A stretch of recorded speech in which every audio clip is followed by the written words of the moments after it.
रॉसबत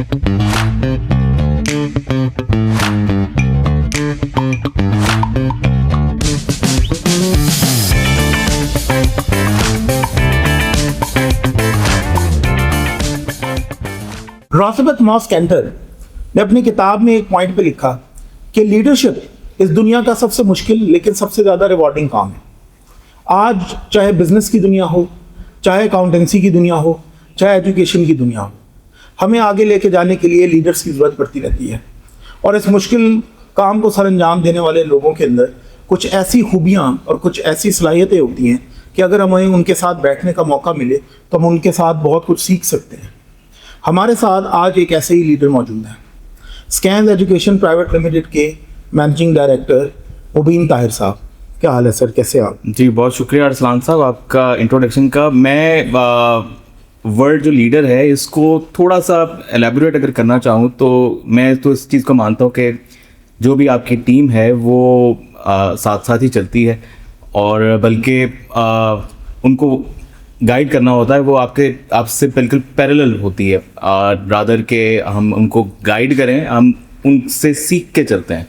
हम सिर्फ उनको गाइड करना होता है कि भाई आपने एक्चुअली करना क्या है, तो they know better than us. आपका जो टाइम है उनको हमसे ज़्यादा बेहतर पता है, बजाय इसके कि हम उनको अपने आइडिया इम्पोज करें, उनको स्नब करें। जस्ट गेट देयर आइडियाज़ और उनके आइडियाज़ को ही आगे लेके चला जाए। सिर्फ उनको गाइड करने की ज़रूरत है, बाकी चीज़ें खुद ब खुद हो जाती हैं। बिल्कुल सर, मैग्नेनिमिटी मेरा ख्याल है इसी का नाम है। मेरा तो यही मानना है। बहुत शुक्रिया सर एक तो टाइम देने का।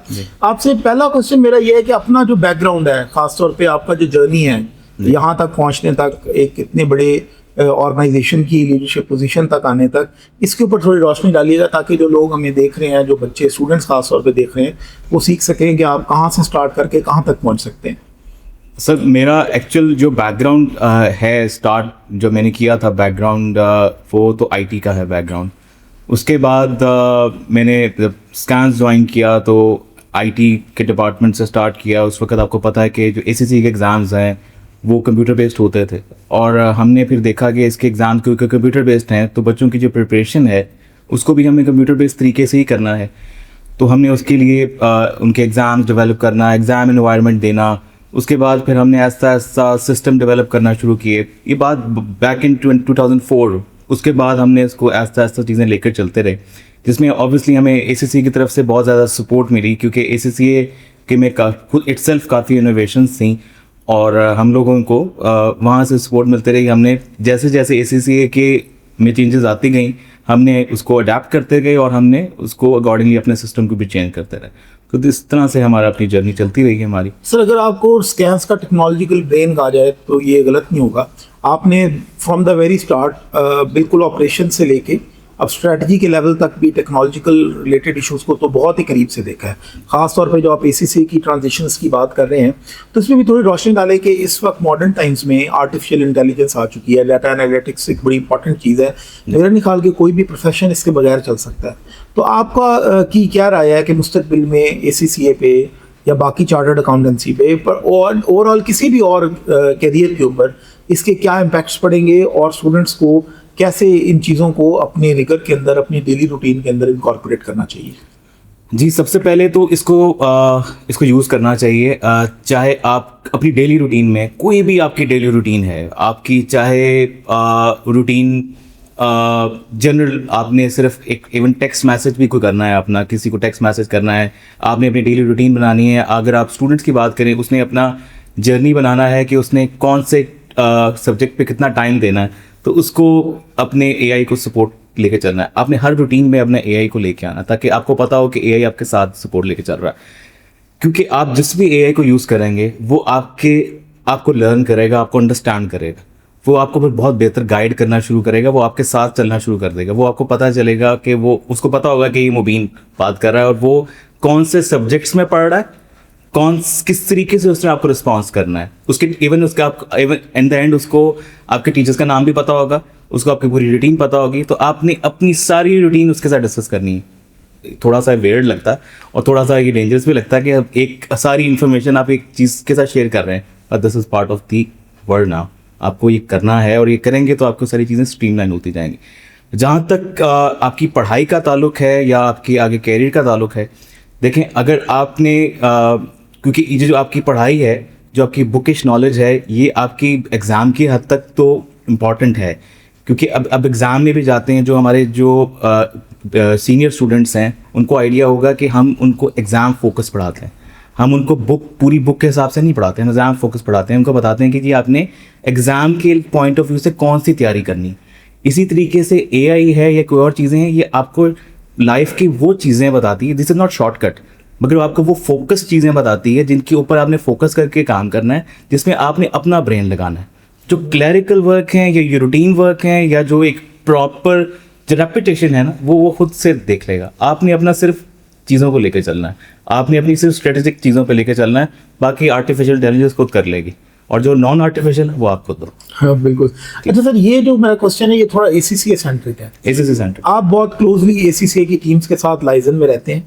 ACCA की जो क्वालिफिकेशन का करंट सेटअप है या जो इसका फ्यूचर है, इसके ऊपर थोड़ी सी रोशनी डालिएगा कि ACCA में क्या चेंजेस आने वाले हैं गोइंग फॉरवर्ड, और जो अभी स्टूडेंट्स पढ़ रहे हैं या जो आने वाले स्टूडेंट्स हैं, ये क्यों उनके लिए एक ऐसी फील्ड है जो अल्टीमेटली एक ऐसी क्वालिफिकेशन है जो उनके लिए कामयाबी के दरवाजे खोल सकती है, ना सिर्फ पाकिस्तान में बल्कि पाकिस्तान से बाहर भी। हमारे स्टूडेंट्स को जो सुन रहे हैं उनको आइडिया तो है कि ACCA क्वालिफिकेशन चेंजेस आ रही हैं, और ख़ासतौर पे AFD लेवल जो हमारा बेसिक लेवल है उसके अंदर ज़्यादा चेंजेस हैं, और उसके अंदर एम्प्लॉयबिलिटी स्किल्स पे काफ़ी फोकस किया गया है, जो कि हर एग्ज़ाम के बाद या सर्टेन मॉड्यूल के बाद कुछ एम्प्लॉयबिलिटी मॉड्यूल्स हैं जो कि उसको करने हैं, ताकि स्टूडेंट जो है वो एम्प्लॉयर रेडी रहे।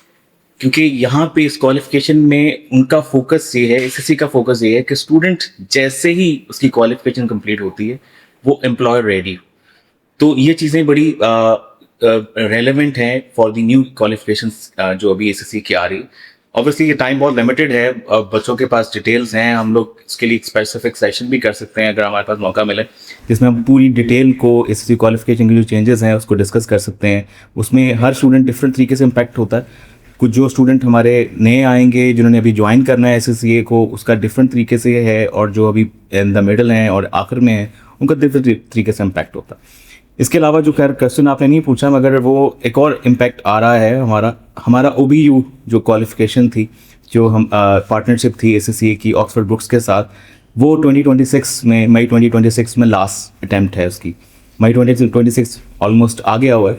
इस अटैम्प्ट के बाद अब जो नेक्स्ट जो एग्ज़ाम हो गए, बल्कि उसमें उनकी जो पार्टनरशिप है यूनिवर्सिटी ऑफ लंदन के साथ, जो कि उसमें एडवांटेज उनको क्या है कि वो हम उसके फेस टू फेस के प्रोसेस में है कि हम लोग लाहौर कैंपस में, उसके बाद हम ग्रेजुअली मुल्तान को भी अप्रूवल के स्टेट पे लेके आएंगे, वहाँ पे उस क्वालिफिकेशन को ऑफर करेंगे, ताकि स्टूडेंट को यूनिवर्सिटी ऑफ लंदन की क्वालिफिकेशन जो है उनको उस जिस तरीके से हम ACCA डोर स्टेप पे उनको दे रहे हैं, उनको इंटरनेशनल डिग्री प्रोग्राम्स भी हैं विद ACCA, उनको उनके डोर स्टेप पे मिलें, और ताकि उन बच्चों को एक डिग्री लेवल का जो एक्सपोजर है वो भी मिल सके। सर, आप कैंपस को भी लीड करते हैं हमारे पास, और ज़ाहिर है कन्वेंशनल साइड ऑफ थिंग्स को भी देख रहे हैं। दोनों जो मोड्स ऑफ डिलीवरी हैं एजुकेशन के, स्कैम्स वो ऑफर कर रहे हैं और लोग भी ऑफर कर रहे हैं। इस पे नॉर्मली एक क्वेश्चन पूछा जाता है पेरेंट्स की तरफ से भी, बच्चों की तरफ से भी, कि इनमें क्या डिफरेंसेस हैं, और चूज़ करते हुए कि क्या मुझे फेस टू फेस जाके ऑन कैंपस एनवायरनमेंट में पढ़ना चाहिए या मुझे ऑनलाइन की तरफ जाना चाहिए। इस पे थोड़ी सी आपकी क्या राय है, और क्या ये मैटर भी करता है ये चॉइस, या किस बेसिस पे ये फैसला किया जाता है? सोशल लाइफ तो बड़ी इंपॉर्टेंट है, ज़ाहिर है। फेस टू फेस का में तो अब आप जाएंगे तो आपका एक रूटीन सेट होती है कि आपको पता है कि आपके क्लास का एक सर्टेन टाइम है, आपने उस क्लास के लिए घर से निकलना है, आपने कैंपस जाना है, आपकी रूटीन सेट होगी, आपकी एक्टिविटी सेट होगी, आप तैयार होगे, आप ट्रैवल करोगे। मगर इसके डिसएडवांटेजेस भी हैं, आपको ट्रैवल टाइम ज़ाया होगा, आपका तैयार होने में टाइम ज़ाया होगा, डिसएडवांटेज भी है। ये सब डिपेंड करता है कि आपका बैकग्राउंड क्या है, आप किस बैकग्राउंड से आ रहे हैं। अगर हमारी कोई फीमेल स्टूडेंट है, उसके पास या वो मुल्तान में रहती नहीं है या लाहौर में नहीं रहती, वो किसी दूर रहती है, उसके लिए ट्रैवल करना मुश्किल है, तो उसके लिए ये फिजिबल है। या अगर आप सेल्फ डिसिप्लिन्ड हो, या आपके कुछ ऐसे एग्ज़ाम्स हैं, अगर आप कहीं जॉब कर रहे हो, तब ई लर्निंग बेनिफिशियल है। हाँ, अगर आप सेल्फ डिसिप्लिन नहीं हो और ई लर्निंग कर लेते हैं, तो हमारे पास बहुत सारे स्टूडेंट्स हैं ई लर्निंग के, क्योंकि हमारे पास जो LMS है उसके ऊपर सारे रिकॉर्ड्स आते हैं। स्टूडेंट्स ई लर्निंग के हमसे सब्जेक्ट्स लेते हैं, ऑप्ट करते हैं, एनरोलमेंट कराते हैं, और वो एक वीडियो भी नहीं देखता।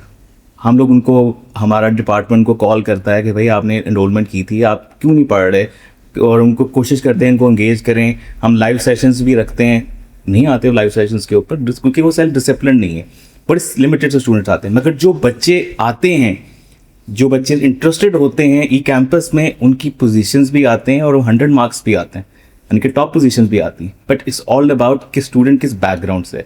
E learning is not currently is only for the discipline students, या जिनके पास कोई मजबूरी है वो नहीं पढ़ सकते हमारे फेस टू फेस कैंपस में। सर स्कैन्स की जो एम्प्लॉयबिलिटी इनिशिएटिव्स हैं, क्योंकि ऑब्वियसली कोई भी आप क्वालिफिकेशन कर रहे हैं तो आप अपनी एम्प्लॉयमेंट की तरफ एक रोड मैप चाहते हैं या कैरियर डेवलपमेंट की तरफ एक रोड मैप चाहते हैं। वैसे भी चार्टर्ड अकाउंटेंसी एक ऐसा एरिया है जिसमें इतना बड़ा चैलेंज नहीं है समझा जाता है जॉब्स हासिल करना, बट एंट्री लेवल पे एट टाइम्स गाइडेंस ना होने की वजह से बच्चों के लिए चैलेंज बन सकता है। तो इस पर जो स्कैन्स के एम्प्लॉयबिलिटी के इनिशिएटिव्स हैं उस पर थोड़ा सा रोशन डालिएगा कि ये कैसे हेल्प कर रहे हैं और बच्चे किस तरीके से इससे फ़ायदा उठा सकते हैं। जी, हमारे कैंपसेस जो हैं, जिस तरह लाहौर में और मुल्तान कैंपस में हमने प्रोग्राम स्टार्ट किया हुआ है डेवलप डेम्स के नाम से। उसमें हम लोग एम्प्लॉयबिलिटी स्किल्स के जो प्रोग्राम्स हैं, सॉफ्ट स्किल्स हैं, उसके ऊपर काम करते हैं। उसमें हमें डेम्स जो लाहौर मुल्तान में है उसको आपको टेक केयर करते हो। उसमें हमारा जो मेन फोकस है, जो उनको कोर एरियाज़ हैं वो बच्चों को आइडिया है कि उन्होंने क्या करना। हम उनको गाइड करते हैं कि बेस्ट पोजीशन कैसे टेक केयर करनी है, उसको लेके चलना। तो वो बड़ा इंपॉर्टेंट है एसएससी के अंदर, क्योंकि हमारी दौड़ लगी होती है कि 3 मंथ्स में उसने अपनी नेक्स्ट सेशन आ जाता है, तो उसकी बहुत सारी जो सॉफ्ट स्किल्स हैं, इस तरह की चीज़ें वो स्किप हो जाता है। ऑल्दो अब ऐसा ऐसा ये शायद हमें उसकी ज़रूरत ना पड़े, नई क्वालिफिकेशन चेंजेस आ रही हैं, मगर हम फिर भी उसको बच्चे को पॉलिश करते हैं। अगर कोई चीज़ स्किप हो जाती है तो हम उसको ऐड ऑन करते हैं। ख़ासतौर पे सोशल जो लाइफ है ना, वो उसकी आपस में जो बात करना या प्रेजेंटेशन देना, क्योंकि अगर आप बाकी क्वालिफिकेशन देखें या डिग्री प्रोग्राम देखें उसमें उनको अपॉर्चुनिटी मिलती है। 6 मंथ का सेशन है, उसमें उनकी इंटरनल मार्क्स भी होते हैं, जिसमें उसकी प्रेजेंटेशन के मार्क्स भी होते हैं, तो बहुत सारी इसके एडवांटेजेस मिलते हैं। हम फिर उसको ऐड ऑन करने के लिए ये हम उसको एम्प्लॉयबिलिटी के प्रोग्राम्स कराते हैं। तो ये एक हमने एक इनिशिएटिव लिया हुआ है। और हमारा इसके अलावा प्लेसमेंट सेल भी है। प्लेसमेंट सेल में हम क्या करते हैं कि जो हमारा एम्प्लॉयर्स हैं वो उनकी कोई भी रिक्वायरमेंट होती है तो वो हमारी रिक्वायरमेंट जो है वो हमारे पास हमारे जो रेलेवेंट पर्सन है उन तक वो भेजता है, और हम स्टूडेंट्स तक पोस्ट करते हैं, और स्टूडेंट से हम वो फिल्टर आउट करके रेलेवेंट चीज़ों को, हम रेलेवेंट सीवीज़ को हम आगे फॉरवर्ड करते हैं। हम इरेलेवेंट चीज़ें नहीं भेजते ताकि एम्प्लॉयर का भी टाइम ज़ाया ना हो और स्टूडेंट का टाइम भी ज़ाया ना हो, ताकि कोई आपस में वो मिसकम्युनिकेशन ना हो। इसके अलावा हमारा आगे एक इनिशिएटिव है, हम अपना एक नया LMS डेवलप कर रहे हैं। उसके अंदर हम लोग पोर्टल जो है, एम्प्लॉय पोर्टल जो है, या एम्प्लॉयर की डायरेक्ट एक्सेस जो है, वो जो भी उनकी जॉब रिक्वायरमेंट है उसको पोस्ट हम देंगे ताकि वो स्टूडेंट की अप्रोच जो है वो डायरेक्ट रीच आउट उसको कर सकें। ये हमारा एक नेक्स्ट इनिशिएटिव है जो कि हम विद इन फ्यू मंथ्स हम इसको इंशाल्लाह लॉन्च करेंगे। पर सर अब एक थोड़ा सा हट के बात कर लेते हैं आलमी तनाजुर से, क्योंकि मुझे पता है कि आप थोड़ा ट्रेडिंग और इस तरह की चीज़ों को देखते हैं और थोड़ा आपको आइडिया होगा कि अभी जो करंटली दुनिया में मामलात चल रहे हैं, ऑब्वियसली मार्केट्स के अंदर भी अभी वॉर भी चल रही है, इसमें जो हमारे अकाउंटेंसी से रिलेटेड लोग हैं, ज़ाहिर है हम क्लेम करते हैं कि हमें ग्लोबल क्वालिफ़िकेशन है, तो मुझे बताइएगा कि एक तो ये ग्लोबल क्वालिफ़िकेशन कैसे उन्हें हेल्प कर सकती है एक बेहतर ज़िंदगी को परसू करने के लिए ऐसे टफ एनवायरनमेंट में। फॉर एग्जांपल बंदा जो यार न्यूजीलैंड जो है ये बड़ा सेफ कंट्री है, तो क्या मैं ऐसी से करके कैंडिडेट जवाब देना या कोई एनालिटिक्स का जवाब देना? नहीं बिल्कुल सर, जो भी आप। और इसके अलावा कैंडिडेट जवाब तो ये है कि आजकल जो बात तो सिंपल ट्वीट्स पे चल रही होती है और एनालिसिस वगैरह जो है वो तो पीछे रह जाते हैं, और बात तो ट्वीट्स पे रह जाती है और एनालिसिस कुछ और कह रहे हैं और जो प्राइसेस हैं और चीज़ें हैं वो किसी और तरीके से चल रही है। तो इसकी जो ग्लोबल अपील है वो अभी भी एग्जिस्ट करती है, मतलब दोनों साइडों से? जी, इवेंचुअली तो एनालिसिस ही काम करेंगे, और ये जो चीज़ें हैं, और अगर खुदा न खास्ता क्राइसिस आगे जाएंगे तो इम्पैक्ट तो जो लोग फोरसी कर रहे हैं उसी के हिसाब से ही जाएगा। अल्लाह ना करे इस तरीके से जाए। Let's see. अच्छा सर, एक क्वेश्चन है जो बच्चे हमसे ही पूछते रहते हैं, लेकिन क्योंकि आप एक बर्ड्स आई व्यू भी देख रहे हैं, मेरे ख्याल है जो डाटा एनालिटिक्स या नंबर्स आपके पास होते होंगे नॉर्मली जब आप मुख्तलिफ बॉडीज़ के साथ भी बात कर रहे होते हैं, वो शायद सबके पास नहीं होंगे। एक तो ये जो मिथ थी CA और ACCA में कि लोग पास नहीं होते हैं, ये बड़ा टफ प्रोफेशन है, तो क्या नंबर्स आज भी इसको बैक करते हैं या नहीं करते, इसको थोड़ा सा बताएं। और फिर साथ ही ये बताएं कि अगर आप सक्सेसफुल होना चाहते हैं इस क्वालिफिकेशन में या जनरली, तो क्या एक बेसिक्स हैं जो बच्चों को फॉलो करनी चाहिए।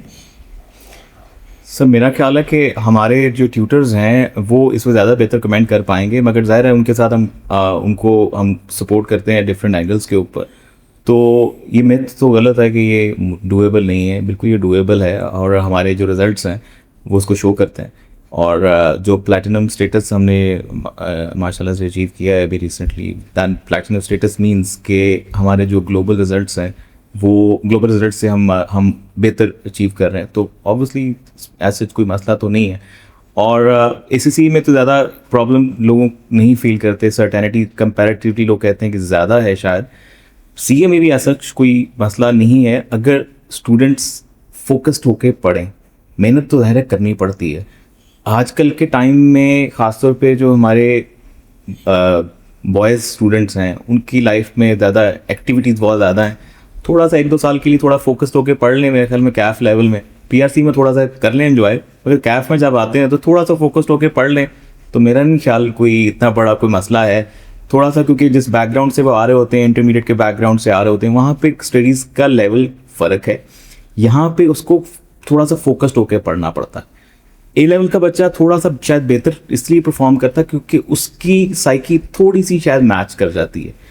वो इसलिए मैच करती है क्योंकि उसने भी एक दिन के अंदर परफॉर्म करना, एक 3 आवर्स में परफॉर्म करना, और कैफ के स्टूडेंट ने भी 3 आवर्स में परफॉर्म करना। जो हमारे बाकी क्वालिफिकेशन हैं उसके लिए उसको पूरा सेमेस्टर मिलता है कि इंटरनल ग्रेडिंग भी है और बहुत सारी और चीज़ें भी हैं। यहाँ पे वो सिस्टम नहीं है, तो हमारा स्टूडेंट ना रिलैक्स रहता है, आखिरी दिन में पैनिक करता है और वो बट समझ नहीं आती कि उसने क्या करना है। तो अनसर्टेनिटी तो उसकी अपनी वजह से है, क्वालिफिकेशन की वजह से होती है। डिफ़िकल्ट तो है क्वालिफिकेशन, बट इतनी भी मुश्किल नहीं है जितनी हम बना लेते हैं। सर अभी आपने जिक्र किया कि स्कैंस मुल्तान ने भी प्लेटिनियम स्टेटस हासिल कर ली है। माशाल्लाह लाहौर और इस्लामाबाद ये तो पहले ही हमारे प्लेटिनियम स्टेटस में है। तो इसको थोड़ा सा एलैबोरेट दोबारा कर दीजिएगा कि साउथ पंजाब के लोगों के लिए, ख़ास तौर पे जो स्टूडेंट्स हैं यहाँ पे जो परसू कर रहे हैं, ये इसका क्या मतलब है और उसकी क्या इम्प्लीकेशन है। बिकॉज मुझे पता है आपकी भी इसमें बड़ी एफर्ट्स हैं, आपने बड़ी इसमें हार्ड वर्क भी किया, तो काइंडली ये तो एक्सप्लेन कीजिएगा। जब कोई भी इंस्टीट्यूट किसी भी एसीसी जब उसने क्वालिफिकेशन ऑफर करनी होती है तो उसने एसीसी के साथ अपनी एक एक्रीडेशन हो जाए, आप समझने कि उसने रजिस्ट्रेशन करानी होती है। जिस तरीके से हमने स्कूल्स वगैरह जो है उसने बोर्ड के साथ रजिस्ट्रेशन करानी होती है। हम एक्रीडेशन लेते हैं तो पहला लेवल होता है सिल्वर, उसके बाद गोल्ड, फिर प्लैटिनम होता है। जो सिल्वर है वो बेसिक लेवल है जो कि स्टार्ट में मिल जाता है। गोल्ड का मतलब ये है कि सर्टन पास परसेंटेज अचीव कर रहा है वो, और प्लैटिनम का मतलब ये है कि वो मैक्सिमम 75% ऑफ द पेपर्स जो है वो उसके ग्लोबल पास रेट से ज़्यादा हैं, यानी कि 75% जो उसके पेपर ऑफर करता है वो ग्लोबल पास परसेंटेज से उसके ज़्यादा हैं। तो यानी कि ये आपको इंश्योर करता है कि स्टूडेंट को कि अगर आप प्लैटिनम इंस्टीट्यूट से पढ़ेंगे तो आपके पास होने के जो चांसेस हैं वो काफ़ी हायर हैं। तो इसलिए ये उन्होंने इस तरीके से रैंक किया हुआ। ये परसेंटेज शायद वेरी कर हो थोड़ी सी 75%, मैं अभी 100% रिकॉल नहीं पड़ रहा, बट आई एम श्योर कि ये आसपास ही होगी। ठीक है सर, एक आखिरी क्वेश्चन, ओवरऑल प्रोफेशन का और साथ ही स्कैंस का फ्यूचर आप क्या देखते हैं? हमारी क्या डायरेक्शन है, हमारा क्या विजन है गोइंग फॉरवर्ड, इस पे थोड़ा सा मुल्तान के point of overall sir scans family का। स्कैंस फैमिली का क्योंकि आपको पता है कि एक ग्रोइंग क्वालिफिकेशन है और इस पर ट्रेंड इंटरनेशनल क्वालिफिकेशंस का भी और अकाउंटेंसी का भी ट्रेंड है। तो हमें, मेरा ख्याल है कि जो डिजिटल साइड है उसके ऊपर काम करने की काफ़ी ज़्यादा ज़रूरत है, और हमें जो आवर्स हैं जो पढ़ाई के लिए हैं उसको मिनिमाइज़ करने की ज़रूरत, और हमें स्टूडेंट को ज़्यादा सेल्फ सफिशिएंट होने की प्रैक्टिस करने की ज़रूरत है कि बच्चे को बजाय इसके कि हम स्पून फीड तो करते हैं, अगर हम उसको थोड़ा सा इस तरीके से गाइड करें कि वो थोड़ा सा खुद से चलना सीखे। हम लोग बहुत ज़्यादा उसको स्पून फीड करते हैं तो फिर वो एग्ज़ाम पास तो हो जाता है मगर वो प्रैक्टिकल लाइफ में थोड़ा सा स्ट्रगल करता है। बहुत शुक्रिया सर, आपने अपने इतने टाइट स्केड्यूल में से इतना टाइम दिया है। नहीं सर, आपका शुक्रिया, ट्रूली एन ऑनर, और बड़ा मज़ा आया। और मुझे उम्मीद है कि जितने भी लोग हमें देख रहे हैं इस पॉडकास्ट में उन्हें बड़ा कुछ सीखने को मिलेगा, और उम्मीद है कि दोबारा भी आप कभी ना कभी इस पर टाइम देंगे इंशाल्लाह। Thank you sir, thank you very much, बहुत बहुत शुक्रिया। Thank you.